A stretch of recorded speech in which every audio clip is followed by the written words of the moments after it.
함수의 극한의 계산 유형정리 6번째 대망의 마지막 시간입니다.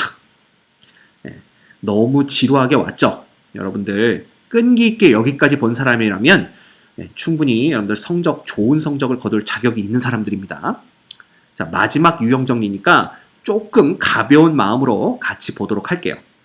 우리가 마지막 시간에 살펴볼 유형은 바로 함수의 극한의 대소관계와 관련된 유형들입니다.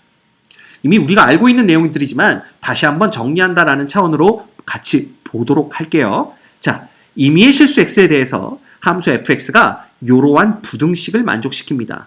그럴 때 이 식에 x가 무한대로 갈 때 극한의 값을 구하여라. 얘가 문제네요. 그런데 봐. x가 무한대로 가는 거니까 2x-1도 분명히 양수일 거고요. 2x 플러스 7도 분명히 양수입니다. 그럼 이 양수들 사이의 대소관계는 이 각각을 제곱해도 계속 유지가 되는 거죠. 따라서 각각을 제곱하게 되면 4x의 제곱 빼기 4x 플러스 1이 그죠? fx의 전체 제곱보다는 작고요. 당연히 이것보다는 4x의 제곱 플러스 얼마입니까? 28x인가요? 플러스 49가 더 크다라는 걸 우리가 알 수가 있습니다. 그런데 구하라는 얘를 x제곱 플러스 1로 나누는 거니까 x제곱 플러스 1은 당연히 양수겠죠? 따라서 얘를 x제곱 플러스 1로 나누어도 뭐예요? 부등호 방향은 바뀌지 않고요. 이제 이 상황에서 왼쪽과 오른쪽의 극한값이 서로 같은지만 확인하면 됩니다. 그럼 x가 무한대로 갈 때 이 왼쪽 놈 볼까요? 왼쪽 놈의 극한은 x제곱 x제곱 무한대분의 무한대고 차수가 같으니까 개수의 비 4가 극한값이 될 거고요. 오른쪽 놈도 x제곱 x제곱 무한대분의 무한대고 개수의 비가 답일 테니까 4 이렇게 됩니다. 따라서 이런 부등식을 만족하는 거라면 이 중간에 낀 이놈 있죠? 리미트 x가 무한대로 갈 적에 x제곱 플러스 1분의 fx 전체의 제곱의 극한도 어디로 갈 수밖에 없다? 4로 갈 수밖에 없다. 일명 샌드위치 정리, 모래마녀 정리가 되겠습니다. 됐죠? 여러분들 다 아는 거니까 어렵지 않을 거예요. 자, 그 다음 똑같은 문제입니다. 자, 그런데 봐. x가 1로 갈 적에 x-1분의 fx를 구하래요. 그렇죠? 그러면 우리가 x가 1로 간다라는 건 무슨 의미냐 하면 이게 x는 1이 아니면서 1을 향해 다가가는 거라고 했으니까 이 x-1은 1로 다가가는 거지 0으로 다가가는 거지 0은 아닙니다. 따라서 양변을 x-1로 나눌 수가 있고요. 물론 양변을 x-1로 나눌 때 x-1이 뭐일 수가 있어? 음수일 수도 있고 양수일 수도 있어요. 그래서 부등호 방향이 바뀔 수도 있지만 상관없더라 이겁니다. 자, 왜 그러냐면 볼까요? 얘 인수분해 됩니다. x 플러스 2와 x-1로 인수분해가 되고요. 그 다음에 fx가 있고요. 그 다음 이놈도 인수분해 되죠. 2, 1, 1, 1. 그지? 어느 쪽? 이쪽. 이렇게 되네요.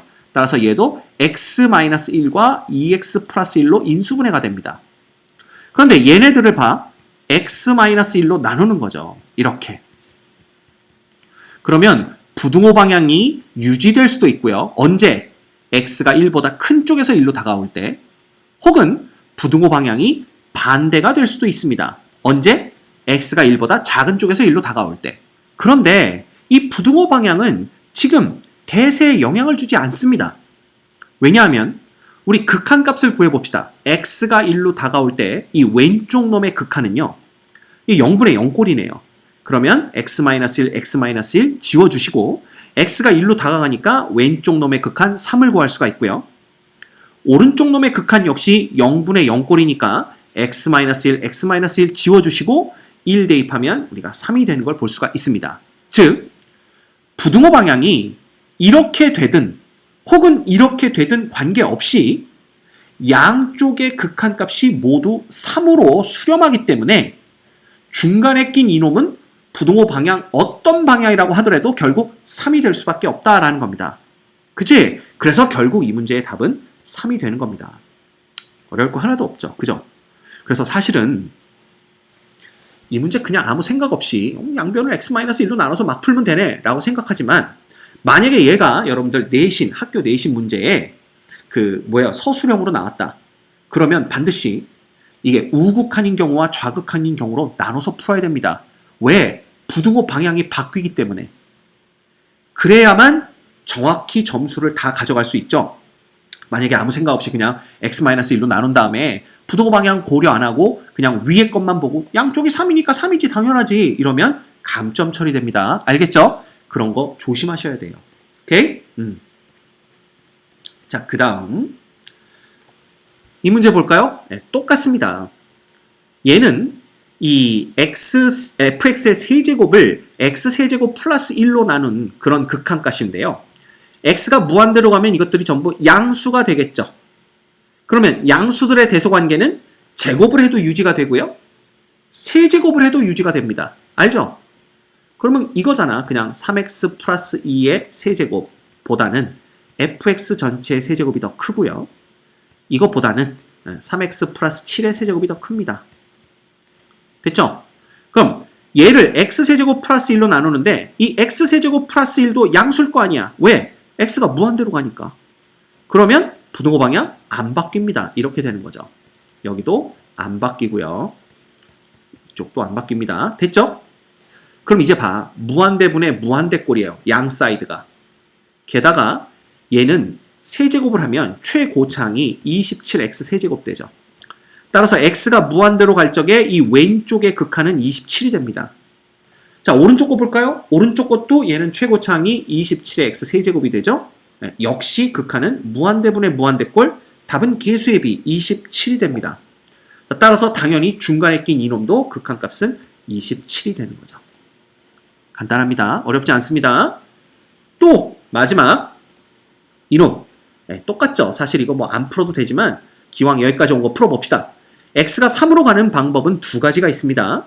3보다 큰 쪽에서 3으로 오는 것과 3보다 작은 쪽에서 3으로 오는 것. 따라서 x 빼기 3으로 양변의 부등식의 양변을 나눠줄 수는 있어요. 왜냐하면 x 빼기 3이 0은 아니기 때문에 x가 3은 아니기 때문에 그런 거죠.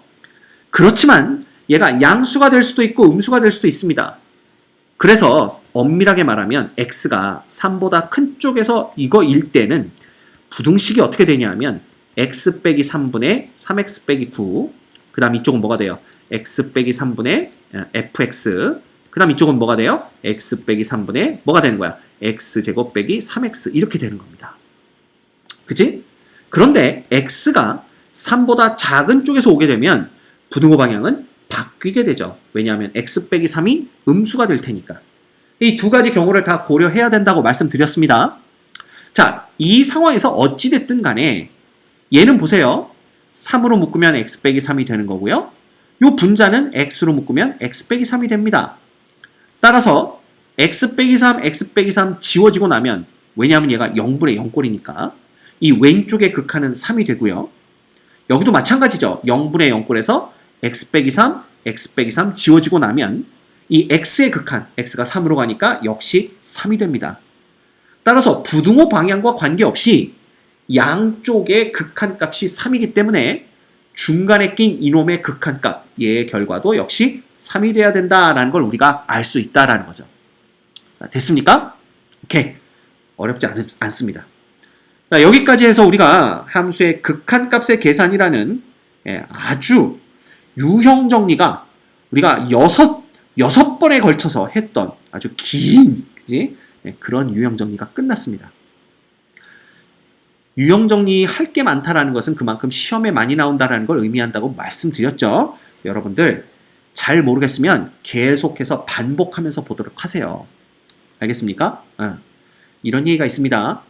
아무리 내용이 어려운 책이라고 하더라도 100번을 읽어 그 뜻을 헤아리지 못할 책은 없다. 그죠? 이해가 안 간다는 건 여러분이 열심히 보지 않았다는 얘기입니다. 반복해서 보지 않았다는 얘기입니다. 그지? 그러니까 열심히 보도록 하세요.